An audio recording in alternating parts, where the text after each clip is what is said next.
Establishment से साजबाज करके senate में यूसुफ रजा गिलानी को कायदे हिज़्ब इख्तिलाफ बनवाने का इल्ज़ाम लगाते हुए सीनियर सहाफ़ी और तजियाकार सलीम साफ़ी ने कहा है कि इस सारे अमल में पीपल्स पार्टी की साख के अलावा बिलावल भुट्टो की सियासत को भी नाकाबिल तलाफ़ी नुकसान पहुँचा है और अब इनकी पार्टी तेज़ी से एक कौमी जमात की बजाय सिंध की जमात बनती जा रही है। इसके अलावा ये अमूमी तासुर भी मजबूत हो रहा है कि सिंध हुकूमत पीपल्स पार्टी की कमज़ोरी और नैब के केसेस इसकी मजबूरी बन गए हैं और इसकी सारी सियासत भी अब इन्हीं के गिर्द घूम रही है।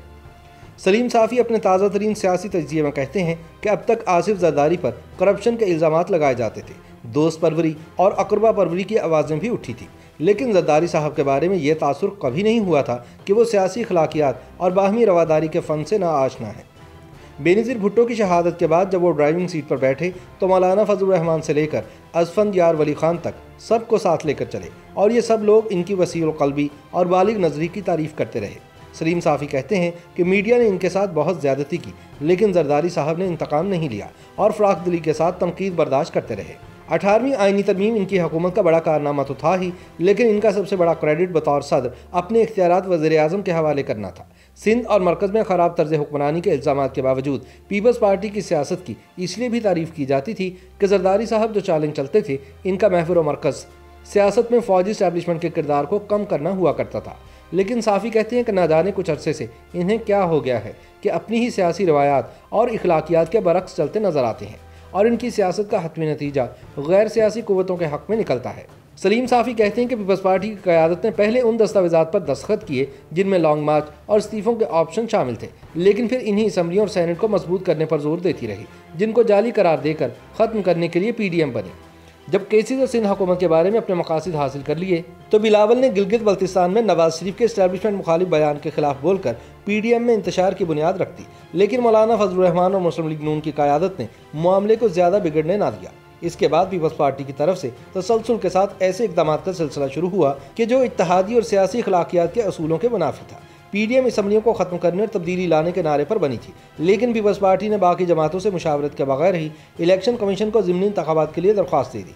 PDM की क़यादत चाहती तो इसे वजह निज़ा बना सकती थी, लेकिन मौलाना और नून लीग ने इत्तेहाद की खातिर पीपल्स पार्टी के इस यकतरफा इक़दाम को ऑन किया और ख़ुद भी ज़िमनी इंतखाबात में हिस्सा लिया। सेनेट इंतखाबात में हिस्सा लेने का इसरार भी पीपल्स पार्टी का था, जिसे इनके साथ बाकी जमातों ने तस्लीम कर लिया। हालांकि ANP के सिवा बाकी छोटी जमातों को सेनेट इलेक्शन में कोई दिलचस्पी नहीं थी।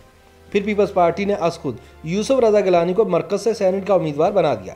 इस मामले पर भी PDM की क़यादत से मशवरा नहीं हुआ था, लेकिन पीपल्स पार्टी की खातिर PDM ने न सिर्फ इसके इस फैसले को तस्लीम कर लिया बल्कि यूसुफ रजा गिलानी के लिए भरपूर मुहिम भी चलाई। सलीम साफ़ी कहते हैं कि इत्तेहादी जमातों की मदद से यूसुफ रजा गिलानी के सेनेटर बनने के बाद PDM के इजलास में फैसला हुआ कि चेयरमैन का ओहदा पीपल्स पार्टी को मिलेगा, डिप्टी चेयरमैन का JUI को और सेनेट में leader of the opposition Muslim League Noon से होगा। इसका ऐलान इजलास के बाद PDM के सेक्रेटरी इत्तलात मियाँ इफ्तिखार हुसैन ने सब जमातों के रहनुमाओं की मौजूदगी में किया, लेकिन अफसोस के सेनेट इंतखाबात में मुकाबला सादिक संजरानी से हो गया, जो रियासत को जरदारी साहब से ज़्यादा अजीज़ है। चुनाचे यहाँ इनका जादू ना चल सका और गिलानी को हरा दिया गया। सलीम साफ़ी का कहना है कि जब सेनेट की चेयरमैनशिप हाथ ना आई तो जरदारी साहब ने जिद शुरू कर दी कि अब अपोजिशन लीडर का ओहदा नून लीग के बजाय इनकी पार्टी को दिया जाए, क्योंकि वह सेनेट में सबसे बड़ी जमात है। PDM के दीगर रहनुमाओं ने इनको बहुत समझाया कि यह वादा खिलाफी है, लेकिन वो मुसर रहे। PDM में शामिल दीगर नौजमातें इस हवाले से मुस्लिम लीग नून की हमनवा रहीं, लेकिन पीपल्स पार्टी फिर भी बजिद रही।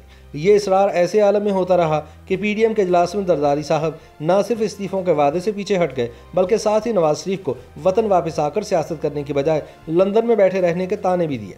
यहाँ भी पीपल्स पार्टी की खातिर मौलाना ने यह दरमियानी रास्ता निकाला कि बेशक सिंध असम्बली ना तोड़ी जाए, लेकिन पीपल्स पार्टी कौमी असम्बली से इस्तीफ़ों पर भी तैयार नहीं थी। सलीम साफ़ी के मुताबिक उसूली तौर पर PDM की क़यादत इस इजलास में पीपल्स पार्टी को अलविदा कह सकती थी, लेकिन मौलाना ने इसे फैसला करने के लिए अपनी CEC से मुशावरत का मशवरा दिया। यहाँ भी जरदारी साहब ने फौरी इजलास बुलाने के बजाय 4 अप्रैल की तारीख रख दी, जिस दिन हर साल भुट्टो साहब की बरसी मनाई जाती है। सलीम साफ़ी का कहना है कि अभी PDM वालों को पीपल्स पार्टी के 4 अप्रैल वाले CEC के इजलास का इंतजार था कि अपोजिशन लीडर के लिए जरदारी साहब ने वही हरबे आजमाना शुरू किए जो मुखालिफ जमातों के साथ इंतखाबात के दिनों में इस्तेमाल किए जाते हैं। उन्होंने मुस्लिम लीग नून के मुनहरिफ सेनेटर दिलावर खान और PTI और बाप के फॉरवर्ड ब्लॉक के सेनेटर्स को साथ मिलाया और ANP को भी तोड़ दिया। वाज़ेह है कि बलोचिस्तान में ANP बाप पार्टी की हुकूमत का हिस्सा है और इसका सेनेटर भी बाप पार्टी के ताउन से बना है। फिर मतलूबा तादाद में 31 सेनेटर्स का दस्तखत लेकर गिलानी उसी सादिक संजरानी के पास जा पहुंचे जिनकी चेयरमैनशिप को इन्होंने अदालत में चैलेंज किया था। सलीम साफ़ी अफसोस का इजहार करते हुए कहते हैं कि इस सारे अमल में जरदारी साहब ने बिलावल भुट्टो की लॉन्चिंग को भी नाकाबिले तलाफी नुकसान पहुंचाया। सबसे ज़्यादा नुकसान खुद पीपल्स पार्टी को पहुंच रहा है, क्योंकि वो एक कौमी जमात से सिंध की जमात बनती जा रही है और हर जहन में ये बात बैठ रही है कि सिंध हुकूमत और नैब केसेस पीपल्स पार्टी की कमजोरी बन चुके हैं, जिनके गिर्द अब पीपल्स पार्टी की पूरी सियासत घूम रही है।